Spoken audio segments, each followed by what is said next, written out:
2 Timothy 3:17 ఖండించుటకును తప్పు దిద్దుటకును నీతి యందు శిక్ష చేయుటకును ప్రయోజనకరమై ఉన్నది. The word is working. It keeps working, it keeps trying, testing. ఒక్కొక్కసారి నీలో నిన్ను ఇంకా శుద్ధీకరించడానికి దేవుడు కొన్ని పరిస్థితులను ఉపయోగిస్తాడు. దాని తర్వాత నీ పని అయిపోయింది, దేవుడు విడిచిపెట్టేస్తాడు. ఆయన కృప ఇక ఉండదు, ఆయనకి నాకు రిలేషన్ కట్ అయిపోయింది అనుకున్నప్పుడు దేవుడు మళ్ళీ అనుభవపూర్వకంగా దావీదుతో రాయించాడు, నీ కృప నిరంతరం ఉండను. ఒక తల్లికి బిడ్డ మీద కృప నిరంతరం ఉంటుందా ఉండదా? ఉంటుంది. A mother will always show mercy no matter how bitter the son becomes, how rebellious the son or daughter becomes, the mother still extends the mercy. డాడీకి అప్పుడప్పుడు కోపం వస్తుంది, నువ్వు నా కొడుకువే కాదు, ఓకే, ఆయన కొన్నిసార్లు బయటికి అనొచ్చు, తిట్టొచ్చు, అవి చేయొచ్చు. But almost I think both their loves are equal. తల్లి తండ్రి ద్రాక్ష శరీరమై ఉన్నారు కాబట్టి ఆయన కొన్ని మాటలు అన్నా కానీ. సో ఆ కృప ఎలా పోదో అలాగే దేవుడి కృప ఆ పరిస్థితుల్లో పోదు. మనకు ఆ టైంలో జనాల యొక్క తీర్పులు, జనాలు మనల్ని తీర్పు తీర్చాల్సిన పని లేదు. సాధారణంగా ఇతరులని ఖండించే కంటే ఎక్కువ నిన్ను నువ్వే ఖండించుకుంటావు, తెలుసా? దేవుడిని ఎరిగిన వారు ఇదొక ప్రత్యేకత. దేవుడు inspiration, he is going to talk to you, is going to talk to you. నువ్వు ఎప్పుడైతే, అందుకనే ప్రార్థన బైబిల్ అనే దాంట్లో కొంచెం అధిక సమయం గడపడం నేర్చుకోవాలి. అరగంట మినిమం. అప్పుడు దేవుడు నీతో ప్రతి వ్యక్తితో మాట్లాడుతూ ఉంటాడు ఆ వాక్యము ద్వారా. ఒక్కొక్కసారి నువ్వు కూర్చొని, నువ్వు ప్రార్థించకపోయినా బైబిల్ చదవకపోయినా కూర్చొని ప్రభు నాతో మాట్లాడని ఒక 10 నిమిషాలు కూర్చొని మాట్లాడతారు. కానీ నువ్వు ఎప్పుడైతే వాక్యం చదువుతున్నావో then spirit gets activated and talks to purify.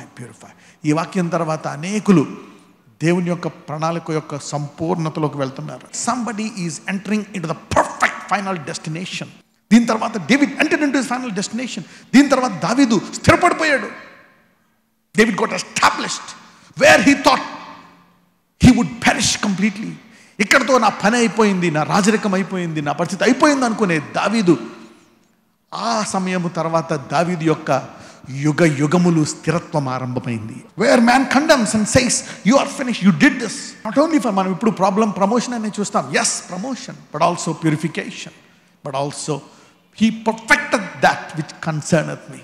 Alright, so word of God is for reproof, correction, training in righteousness and for profit. God's word is profit. లాభం, అన్ని రంగాల్లో లాభం. ఐశ్వర్యంలో లాభం, ఆరోగ్యంలో లాభం, వృద్ధిలో లాభం, స్నేహంలో లాభం, అన్ని రంగాలలో నీకు సంపూర్ణ లాభాన్ని ఇస్తుంది. ఈ రోజు నుంచి మీ జీవితంలో అది ఆరంభమవును గాక. అది ఆల్రెడీ పనిచేస్తూనే ఉంది, మీరేమైనా అన్నప్పుడు కొంచెం స్పీడ్ పెంచుతారు అనమాట.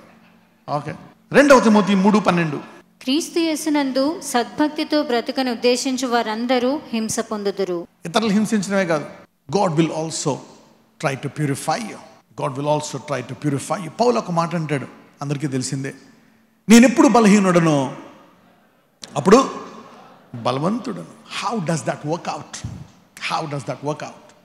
సాధారణంగా మనం ఎప్పుడు కూడా నేను స్ట్రాంగ్ అనుకుంటాం కదా, ఇతరులకి మన బలాలను చూపిస్తాం, మనము సాధించింది చూపిస్తాం, మన చదువు, మన తలాంతులు, ఓకే, దేవుడు మనకి ఇచ్చినటువంటి వరాలు, మనం కష్టపడి సంపాదించుకున్నటువంటి ఆ విద్య, వరాలు, మన విజయాలు చెప్పుకుంటాం. ఎప్పుడు కూడా బలహీనతలు చెప్పుకోం. నాకు అప్పుడప్పుడు కోపం వచ్చి కప్పులు చేస్తాను తెలుసా అని చెప్పుకున్నావు? ఎప్పుడైనా చెప్పుకో. నాకు అప్పుడప్పుడు కోపం వచ్చి గోడకేసి కొట్టుకుంటా తలకని చెప్పుకున్నావా? చెప్పుకో. చాలామంది భర్తలు కూడా అనుకుంటారు, చాలామంది పిల్లలు అనుకుంటారు, నాకు ఇంకా ఎక్కువ డబ్బులు ఇవ్వాలి, ఇలా చేయాలా, you get all this thoughts, weakness కొన్నిసార్లు నీకు తెలుసు. ఓకే, అయితే మన దేవుడు బలాలను కూడా చూస్తాడు. ఆ బలాలను ఇచ్చింది ఎవరు? ఆయనే. He's the one who gave you that strength. Okay, alright, నీకు ఆ మంచి విద్య, అందులో ఎదగడం. అయితే దాంతోపాటు కానీ ఇక్కడ ఏమన్నాడు? He perfected that which concerneth మీ. నాలో ఉండేటువంటి బలహీనతలు తీసేసి ఆయన బలాన్ని, అందుకని అప్పుడప్పుడు మన బలహీనతల్ని బయట పెడతాడు. మన బలహీనతల్ని ఏం చేస్తాడు? బయట పెట్టినప్పుడు మనం ఏమైపోతాము? బలహీనులమైపోతాం. అయితే పౌలు అంటాడు, ఎప్పుడైతే నువ్వు అలా అనుకున్నావో అప్పుడే నువ్వు బలవంతుడు అంట. When you feel guilty that you need to grow in that area and asking lot to change in that area, that is where you are becoming strong. ఎప్పుడైతే ప్రభువా ఇందులో నేను ఎదగాల, ఇందులో నేను బలహీనుడిని చేయలేకపోతున్నాను, నేను ఇలా చేసేసాను, అయ్యో నేను అర్హుడిని, ఎప్పుడైతే నువ్వు బలహీనుడు అయిపోయి కృంగిపోయి పశ్చాత్తాపంతో ఉంటావో అప్పుడు నువ్వెవరమంట? బలవంతుడవు. ఈరోజు ఎవరైతే నేను ఇది చేశాను, అది చేశాను, ఇలాగని కృంగిపోయి ఇందులో నేను ఎదగాలనుకుంటున్నారో, నీవు ఈరోజు బలవంతుడవు. You are strong in that area. హెబ్రూలు 12:6, హెబ్రూస్ 12:6. నా కుమారుడా, ప్రభువు చేయి శిక్షను తృణీకరించకము, ఆయన నిన్ను గద్దించినప్పుడు విసుగకము. నా కుమారుడా, ప్రభువు చేయు శిక్షను తృణీకరించకము, ఆయన నిన్ను గద్దించినప్పుడు విసుగకము. దేవునితో లోతైన సంబంధం లేకపోతే నీ కష్టాల్లో, బాధల్లో నువ్వు నష్టపోతున్నా, లాభపడుతున్నావు. అవునా కదా? కోల్పోతున్నావు. యోబు కోల్పోతున్నాడు, కానీ దేవుని దృష్టిలో అతను లాభపడుతున్నాడు. కాబట్టి ఎలాగా? కోల్పోయింది ఎన్ని రెట్లు వచ్చేసింది? డబుల్ 4. ఈరోజు నువ్వేం కోల్పోతున్నావు? నా ఆరోగ్యం కోల్పోతున్నా, నా ఐశ్వర్యం కోల్పోతున్నా, నా కుటుంబాన్ని అది కోల్పోతున్నావు. ఆయన విశ్వాసాలు కట్టుకుపోట్టుకున్నావు. నువ్వు కోల్పోవట్లేదు నీ విశ్వాసంలో. You will at some point get it back. 4-fold, 7-fold, 100-fold. Period. You will never lose in the kingdom. You will never lose, even though you feel like losing. ఒకవేళ నువ్వు నష్టపోతున్నావు, ఏం కనపట్లేదా? ఇలా మాట్లాడతారు, ఇలా నష్టపోతున్నావు. No, God knows. అందుకని ఆయన God almighty అంటాం. మరియు నా కుమారుడా, ప్రభువు చేయు శిక్షను తృణీకరించకము, ఆయన నిన్ను గద్దించినప్పుడు విసుగకము. ప్రభువు తాను ప్రేమించు వానిని శిక్షించి తాను స్వీకరించు ప్రతి కుమారుని దండించును అని కుమారులతో సంభాషించినట్లు మీతో సంభాషించు ఆయన హెచ్చరికను మరచితిరి. ఎందుకు అనేకసార్లు అనుకుంటాం, ఎందుకు ఇలా చేశాడు దేవుడు, నాకు ఎందుకు డబ్బులు ఇవ్వలేదు, నాకు ఎందుకు ఇది రిపోర్ట్ నార్మల్ రాలేదు, నన్ను ఇంకెందుకు బాగు చేయలేదు, నాకు ఇలాగ ఎందుకు జరిగింది అని అప్పుడప్పుడు అలుగుతాం. తాను ప్రేమించిన వారిని శిక్షించి తాను స్వీకరించిన ప్రతి కుమారుని దండిస్తాడంట. అందరూ చెప్పండి, ప్రతి కుమారుడిని దండిస్తాడు. అంటే అర్థం ఏంటి? ప్రతి కుమార్తె ఆయన స్వరూపంలో ఎదగాలని. He wants you to go to the next level, purify you. The process of purification is not always good. It could be painful. The process of purification is painful. ఆశీర్వదించబడడం అంత ఈజీ కాదు. దేవుడు నిన్ను శుద్ధీకరిస్తాడు, ఆశీర్వదిస్తాడు. యాకోబులో ఒక గిల్ట్ ఉండిపోయింది. నేను ఒక మోసం చేశాను, తప్పు చేశాను, అందుకే నన్ను లాబాను మోసం చేస్తున్నాడు, అందుకే అని చెప్పి ఆ మోసపోతా ఉన్నాడు. మోసాన్ని అంగీకరించాడు, చేసుకున్న వాడికి చేసుకున్నంత అని. కానీ యాకోబు దేవునికి ఇస్తూనే ఉన్నాడు. 20 సంవత్సరాలు నిబంధన చేసుకున్నాడు. 20 సంవత్సరాల తర్వాత అతను కోల్పోయిందంత ఇచ్చేసాడా లేదా? అయినా యాకోబులో ఇంకా ఆ మనసాక్షి పోలే. నేను ఇంకా తప్పు చేశాను, నేను ఆశీర్వదించబడలేదు. ఎందుకంటే భయం, అక్కడ భయం. తర్వాత మళ్ళా వచ్చేస్తున్నప్పుడు మామ చంపేస్తాడేమో అని భయం, ముందుకెళ్తున్నప్పుడు ఏసావు చంపేస్తాడేమో అని భయం యాకోబుకి. అయితే ఇసుకుపోయి దేవుడి దగ్గరికి వచ్చి ఏమంటాడో తెలుసా? నన్ను నువ్వు ఆశీర్వదిస్తే కానీ నేను వెళ్ళను. ఒక దూత వచ్చి యుద్ధము చేస్తుందంట. యుద్ధము చేస్తా అంటే ప్రార్థిస్తున్నాడు, గోజాడుతున్నాడు, అడుగుతున్నాడు, నన్ను ఆశీర్వదించండి. తుదకు ఆ దూత ఏం చేస్తుంది? అతని యొక్క తొడగూటిని కుట్టినప్పుడు జాయింట్ విడిపోతుంది. పోనీ అయినా ఆగిపోయాడా? ఏమంటాడు? నన్ను ఆశీర్వదించు. Can you fight for your blessing even in your pain? Can you fight for the blessing? Can you still claim the blessing in your pain? God injured him. ఏంది ప్రభు, నన్ను ఎందుకు చేసావు ఇలాగా? ఎందుకు చేసావు నా తొడగూటిని ఇలాగా? ప్రార్థన చేస్తే నీలో ఉంటే how can you break? How dare? am I not your son? Why did you do this to me? ఎందుకు ఇలా చేసావు? అయినా ఒక మాట అంటాడు, నాకైనా నన్ను ఆశీర్వదించు, నువ్వేం చేసినా నాకు ఇష్టమే, నువ్వు నా మంచి కోసమే చేస్తావు, అయినా నన్ను ఆశీర్వదించు అంటాడు. ఇక దేవుడు అంటాడు, చాలు, ఈ రోజు నుంచి నీ పేరు ఇశ్రాయేలు.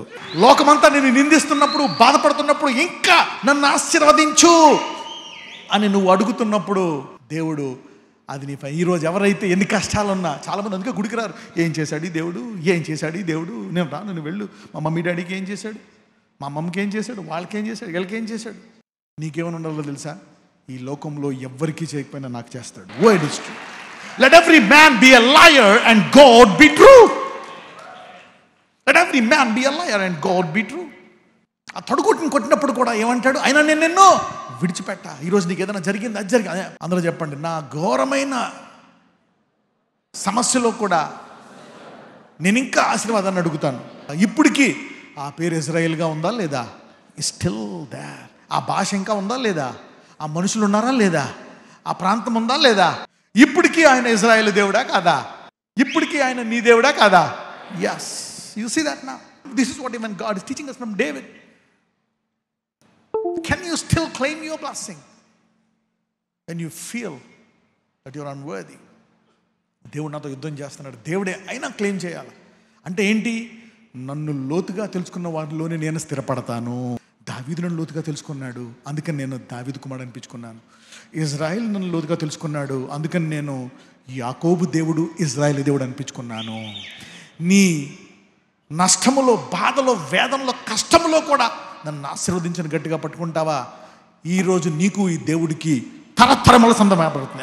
an everlasting relationship. You see that now?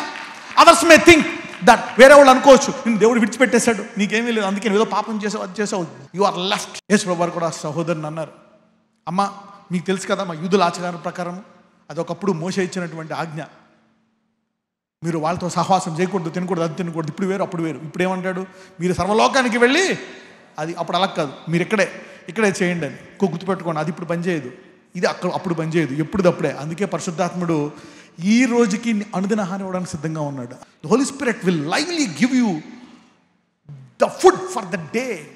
ఎందుకు అనుదిన ఆహారమో తెలుసా? ఈరోజు పొద్దున్న వండుకున్నావు నువ్వు టిఫిన్, ఉప్మా చేసుకున్నావు అనుకోండి, రేపుడికా ఇప్పుడుకా? ఒకవేళ రేపుడు తింటారంటే ఏమవుతుందో ఉప్మా. దేవుడు కూడా నిన్న నాకు చెప్పాడు, దేవుడు అంటాడు నిన్న చెప్పాను కరెక్టే, కానీ ఈరోజు కూడా ఈను అది కరెక్టు. అలాగని నిన్న చెప్పింది తప్ప కాదు, అది నిన్నట కరెక్టు. నువ్వు అదే పట్టుకున్నావు అనుకో, ఎదగకుండా ఇరుకులో పడిపోయావు 2000 సంవత్సరాలు. ఈరోజు మనం ఇరుకు నుంచి బయటకు వచ్చింది గాక. You know they say that's the old man. Yeah I know it's old, but if it comes again from God it is real. Let it come from the Holi Spirit. పాతేవనే కానీ పరిశుద్ధాత్మ దాన్ని ఏం చెప్తున్నాడు, ఆయన మన్నా అలా చేశాడు అనమాట, అనుదనంగా చేశాడు. అంటే ఒకవేళ కొంతమంది ఏం చేస్తారో, ఇన్సెక్యూరిటీ దాచుకున్నారు, ఏమైంది పొద్దున్నకి పాడైపోయింది. ఆయన ఒకరోజు విశ్రాంతి తినమన్నాడు, ఆ రోజు పాడైందామన్నా అవలే. చూసారా, ఇజ్రాయేలీకి ఏం చెప్పాడు, మీరు నాకు ఇవ్వండి మీ ప్రథమ ఫలాలను అన్నాడు. ఇచ్చారు. ఇచ్చిన తర్వాత ఏమన్నాడు, ఇదిగో ఈ సంవత్సరం మీరేం పంట ఇద్దన్నాడు. ఎలాగ మరి ఈ సంవత్సరం? ఆ ముందు సంవత్సరం అంట 3 రెట్లు వచ్చిందంట పంట. ఎందుకు? ఈ 7వ సంవత్సరం తినడానికి, 8వ సంవత్సరం మళ్ళా పండిస్తున్నప్పుడు తినడానికి, ఆ తర్వాత ఉండడానికి. See that now when you follow God it covers your everlasting future, not just the next day. నీవు దేవుని ఆజ్ఞ పాటిస్తున్నప్పుడు నీ భవిష్యత్తు కాదు, నీ తరాలు, నీ శాశ్వత కాలము కూడా దేవుడు కవర్ చేస్తున్నాడు. So God's word is everlasting, God's commandments are everlasting. So listen every day. ప్రతిరోజు అడగాలి, God give me for today. అంటే నిన్నటిది ఈరోజు వ్యాలిడ్, నిన్న చెప్పింది దేవుడు ఈరోజు తప్ప? నో. నిన్న ఉండో ఉప్మా తప్పు, కరెక్టే, నిన్న ఫ్రెష్గా ఉంది, బాగుంది. ఇదేంటి ఇప్పుడు ఇలా వాసన వస్తుంది, పాడైపోయింది, చండాలంగా ఉంది, మావిడికి వంటలు రావు, ఏ రోజు ఆ రోజు తినకుండా. That's how effects your relationship. That's effects your relationship every day. అలాగే వినడమే కాదు, కొన్ని నెలల సంవత్సరాల తర్వాత నీవు కూడా ఇతరులకి చెప్పాలా, నీ గిన్నె హెల్త్గా ఉంది, కానీ ఈ రోజు నుంచి మీ గిన్నె నిండి పొర్లును గాక. కొంతమందికి గిన్నె కాదు, కొంతమంది కడుపులోంచి నదులు వస్తాయంట. నదులు వస్తాయంటే రాష్ట్రాలకి, దేశాలకి. God will promote you, God will promote. హెబ్రోలు 12:7-12. శిక్షాఫలము పొందుటకై మీరు సహించుచున్నారు, దేవుడు కుమారులనుగా మిమ్మల్ని చూచుచున్నాడు. తండ్రి శిక్షింపని కుమారుడు ఎవడు? ఎందుకు నా తండ్రి ఎలా చేస్తున్నాడు? My dad is a bad dad. No, శిక్షాఫలము, దాని తర్వాత ప్రమోషన్ ఉంటుంది. దేవుడు విడిచిపెట్టేశాడేమో దావీదుని. నో, దాని తర్వాత దావీదు కుమారుడు అనిపించుకుంటున్నాడు. దాని తర్వాత ఆయన సింహాసనాన్నే దావీదు సింహాసనం అనిపించుకుంటున్నాడు. దేవుడు కుమారులుగా చూస్తున్నాడు. ఎందుకంటే the devil will tell you, చూడు నీకు ఇంకా ఇది జరగలేదు, God has left you, God has left you, God has not doing this, God didn't do this. No, is a liar. The word is true. శిక్షాఫలము పొందుటకై మీరు సహించున్నారు, దేవుడు కుమారులనుగా మిమ్మల్ని చూచుచున్నాడు. తండ్రి శిక్షింపని కుమారుడు ఎవడు? 8. కుమారులైన వారందరూ శిక్షలో పాలు పొందుచున్నారు, మీరు పొందని ఎడల దుర్బీజులే గాని కుమారులు కారు. నువ్వు దేవుని కుమారుడు అని చెప్పడానికి కావాలి. That's what the problem is telling. Your pain is telling you are still my son. Your pain is still telling you are position to be my son for ever. 9. మరియు శరీర సంబంధులైన తండ్రులు మనకు శిక్షకులై ఉండిరి, వారి యందు భయభక్తులు కలిగి ఉంటిమి. అట్లయితే ఆత్మలకు తండ్రి అయిన వానికి మరి ఎక్కువగా లోబడి బ్రతకవలెను కదా. లోకంలో చూడండి, మనం కొంతవరకు మనం లోబడం. కోపం వస్తే ఎందుకు విడిపోతారు ఫ్రెండ్స్, వాళ్ళు ఎందుకు లోబడడం. కొంతమంది లోబడరు, రెబెలియస్ నేచర్. కానీ దేవుడు అలా చెప్తున్నాడు, వాళ్ళు మీ మంచి కోసం చేస్తే మీరు అప్పుడప్పుడు లోబడరు. కొన్ని వాళ్ళ స్వార్థం కోసం కూడా చేయొచ్చు. కానీ నేను తండ్రి అయిన దేవుడును 100% నీ మంచి కోసం చేస్తా కాబట్టి ఎటువంటి పరిస్థితుల్లో అయినా సరే ఎప్పుడు లోబడి ఉండు. Make a decision Lord that I will always be in subjection. So what are your problems telling? Lord correct me. What are your problems telling? Write it down. Correct me. What is you? నీ సమస్య ఏం చెప్తుంది ఇప్పుడు? నన్ను శుద్ధీకరించు. Correct me. What is your problems telling? Reverence. నాకు ఇంకా గౌరవం ఇయ్యి. ఎందుకో తెలుసా? ఈ కష్టాల్లో దేవుడు ఏం చేస్తున్నాడో తెలుసా? నీ గుణాలను తీసేసి ఆయన గుణాలను పెడుతున్నాడు నీలో. During the process of pain God is transplanting his nature in to your nature. This is what is happening in your pain. Is not to destroy you. చూడండి, shall we not much more be in subjection? అట్లయితే ఆత్మలకు తండ్రి అయిన వానికి మరి ఎక్కువగా లోబడి. ఎవరైనా కష్టం పోయినప్పుడు నేను ప్రార్థన చేయను అలిగి ప్రార్థన చేయలేదా? చాలామంది. They people like that. Everybody, not just you, everybody, every human being. ఇలాంటి సమయంలో you need to bow down more. Yeah, carry on till 12. వారు కొన్ని దినముల మట్టుకు తమకి ఇష్టం వచ్చినట్లు మనలను శిక్షించిరి, కానీ మనము తన పరిశుద్ధతలో పాలు పొందవలనని మన మేలు కొరకే ఆయన శిక్షించుచున్నాడు. ఆ శిక్షాఫలం ఏందంట? దేవుడి గుణాలు మనకు వస్తాయంట. దేవుని పరిశుద్ధత మనలోకి వస్తుందంట. దేవుని యొక్క నీతి మనలోకి వస్తుందంట. దేవుని యొక్క కృప, దేవుని కనికరం, దేవుని గుణాలు. నీ కష్టాల్లో ఈ రోజు నుంచి దేవుని గుణాలు నీ జీవితంలోకి వచ్చును గాక. May God's nature come in to you. ఎందుకంటే రేపు పొద్దున్న పరలోకంకి వెళ్ళేవనుకో అక్కడ అడ్జస్ట్ అవ్వలేవు. ఇలా గుణపాలంకి వెళ్తే అక్కడ అందరూ దేవుని గుణాలలో కలిగి ఉంటారు. దీర్ఘశాంతం, దయ, కరుణ. You know he is a God. We are going to be with him for ever and ever and ever. 11:12 ప్రస్తుతమందు సమస్త శిక్ష దుఃఖకరముగా కనబడినే కానీ సంతోషకరంగా కనబడదు. కానీ పౌలుకి ఆ దుఃఖములో కూడా ఇలా జరుగుతుందో అని తెలుసు. అనుభవపూర్వకంగా అందుకంటాడు, నేను చేసుకున్న పొరపాటు వల్ల వచ్చే కష్టంలో కూడా నేను ఆనందిస్తానంటున్నాడు. సాధారణంగా ఇతరులు చేసే పొరపాటు వల్ల మనకు వస్తుంది, దేవుడు శత్రువులు గడిస్తాడు, జయిస్తాడు, ఏమే అని అంటాం. నువ్వు చేసుకున్న పొరపాట్ల వల్ల వచ్చే కష్టాలకి దేవుడికి నన్ను విజయం ఇస్తాడని చెప్పుకోలేవు. ఎందుకు? అపవాది నిన్ను ఖండిస్తాడు. సంతోషకరంగా కనబడదు, అయినను దాని యందు అభ్యాసము కలిగిన వారికి అది నీతి అను సమాధానకరం. ఈ రోజు తర్వాత మీ అందరికీ అర్థమైంది కాబట్టి మీరు జ్ఞానముతో జీవించుదురుగాక. 12 కాబట్టి సడలిన చేతులను సడలిన మోకాళ్లను బలపరచు. అంటే ఏంటి? ఆ పొరపాటులో పడిపోయిన వాళ్ళని, ఆ పాపం చేసేసిన వాళ్ళని, ఆ ఇబ్బందులు ఉన్న వాళ్ళని తీర్పు తెచ్చకుండా బలపరచు అంటున్నాడు దేవుడు. You see that after this word God is changing your perspective to deal with people who mess up in a different way. ఈ వాక్యం తర్వాత ఎవరైతే పడిపోయారో, ఎవరైతే బలహీనులుగా ఉన్నారో, ఎవరైతే ఇంకా దేవుల్లో ఎదగలేకపోయారో వారిని తీర్పు తీర్చకుండా నీవు వారిని బలపరచుదువుగాక. After this word you will strengthen them. Don't judge them. They're not praying, don't judge. If they're not reading Bible, don't judge. నీ పిల్లలు అవ్వచ్చు, భార్య అవ్వచ్చు, ఎవరు అవ్వచ్చు, don't judge. You see that? Even like Paul, I was like a kid, preaching like a kid, but when I'm grown up, have you seen the way I'm preaching these days? You see that? పౌలు ఒక మాట అంటాడు, నేను పిల్లవాళ్ళు ఎవరు ఉన్నప్పుడు కూడా మీరు నన్ను ఒక దేవదూతలా చూశారు. Even when I condemned you, you just saw me as a man of God, and still you're seeing me as a man of God. God bless you. Yeah. కాబట్టి వడలిన చేతులను సడలిన మోకాళ్లను బలపరచుడు. Wherefore lift up the hands which hang down on people's knees. దేవుడు విడిచిపెట్టి ఇంకా నాకు జరగలేదు. No, strengthen. ఈ రోజు నుంచి దేవుడు నీ బలహీనతలో దేవుడు నీకు బలాన్ని ఇచ్చి అనేక మంది బలహీనులను బలపరచునుగాక. నీ యొక్క కుటుంబంలో నుంచి ఆరంభమవునుగాక. Strengthen each other, strengthen your wife, strengthen your child, strengthen your husband. ఒక విశ్వాసం మాట మాట్లాడు, మీ ఆయనకి బలం వస్తుంది. భర్త ఒక విశ్వాసం మాట మాట్లాడు, నీ భార్యకి బలం వస్తుంది. నీ కొడుకు మీద మాట్లాడు. I'm telling, when you speak from the spirit, it is very very powerful. Initially strengthen your family, strengthen your husband, your wife, your kids, and then strengthen others. Strengthen them. యాకోబు 1:2-4. నా సహోదరులారా, మీ విశ్వాసమునకు కలుగు పరీక్ష ఓర్పును పుట్టించునని ఎరిగి. ఇక పెద్ద కష్టము అది. ఇది ఎంతకాలం ఉంటుంది, ఏంటి ఉంటుంది, ఏంటిది, ఎంతకాలము ఓర్పు అనండి. మీకు నేను చెప్పాను, కొన్ని పొరపాట్లకి శిక్ష కూడా వచ్చింది యాకోబు జీవితంలో, అవునా? 17 సంవత్సరాలు యోసేపు వెళ్ళిపోయాడు అని ఎందుకు కృంగిపోయాడు ఎంతమందికి తెలుసు? ఎందుకు? అటు లేయాని ద్వేషించినందుకు. ఓకే, పోనీ ఆ ద్వేషంలో అతను కృంగిపోతున్నప్పుడు దాన్ని వాడుకున్నాడా లేదా? ఎలా వాడుకున్నాడు కృంగిపోతున్నప్పుడు?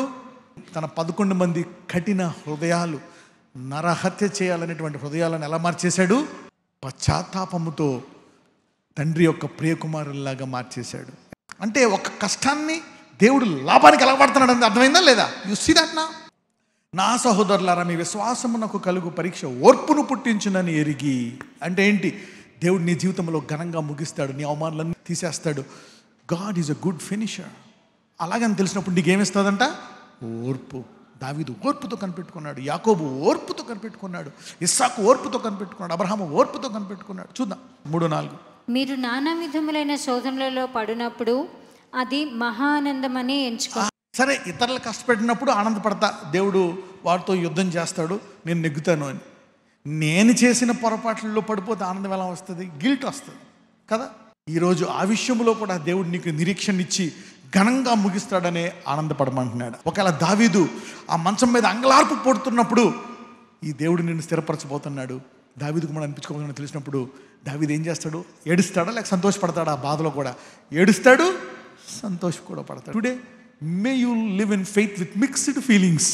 మీరు సంపూర్ణులను అనునాంగులను ఏ విషయంలోనైనాను కొదువలేని వారినై ఉండునట్లు ఓర్పు తన క్రియను కొనసాగింపనీయుడి. ఆ సమయంలో నేను ఇంకా ప్రార్థిస్తున్నావా? ఇంకా నిలకడగా ఉన్నావా? అయితే ఏం జరుగుతుందంట? Let patience have her perfect work. ఇందాక చెప్పాను మీకు ఫస్ట్లో, he perfected that concerning me. అంటే దేవుడు నిన్ను శుద్ధీకరించడంలో ఆయన స్వరూపంలోకి మార్చుకుంటున్నాడు. If you are faithfully listening, continue. ఇంకా నేను ఈ దేవుడిని విడిచిపెట్టినాను ముందుకెళ్ళిపోతున్నప్పుడు దేవుడు నేను పర్ఫెక్ట్ చేస్తున్నాడు. He perfected that. 138 చూసాం. నా ఈ కష్టాల్లో నిన్ను దేవుని స్వరూపంలోకి మారుస్తున్నాడు. Let patience have her perfect work that you may be perfect entire wanting nothing. ఆ శోధన నుంచి బయటకు వచ్చిన తర్వాత నువ్వు ఎలాగుంటావంటే మేలిం బంగారం లాగా ఉంటావు. నీకు ఏ కొదువ లేదనే టైప్లో దేవుడు నిన్ను ఆశీర్వదిస్తాడు. You hold on, you will want nothing, you will be perfect. David ఆ శోధన నుంచి బయటకు వచ్చిన తర్వాత దావీదు అతి పరిశుద్ధుడు, గొప్ప ప్రవక్త, దేవుని యొక్క హృదయానుసారుడిగా మారిపోయాడు. నీవు ఆ ఊబిలోంచి బయటకు వచ్చి దేవుని హృదయానుసారుడిగా మారిపోతున్నావు. God has made him. అంటే ఏం చేశాడు దేవుడు దావీదుని? He made him perfect. Somebody is becoming perfect from today. Let me pray for you. Lord Jesus, I pray for the people now. Aya, వారిని స్వస్థపరచండి. ఏ ప్రాంతంలో ఇంకా వారికి స్వస్థత కావాలో, ఆత్మలో, శరీరములో, కుటుంబములో, ఏ విషయములో, Lord, heal them now. Bless them. Give them life in abundance. Lord, give them impartation of your nature. నీ గుణాలు వారి హృదయంలో పెట్టండి. ఆయన వారి కష్టాల్లో ఎందుకు ఇలా చేశాడు దేవుడి ప్రశ్నలన్నిటికీ ఈరోజు నువ్వు వారితో మాట్లాడి జవాబిచ్చావు. మంచి భవిష్యత్తు కలిగి నువ్వు విడిచిపెట్టలేదు. నువ్వు ఘనంగా ముగించిపోతున్నావు వాళ్ళ జీవితం. You're going to give a good finish, my Lord. I pray for them. I pray for them. In Jesus' mighty name I pray. Amen.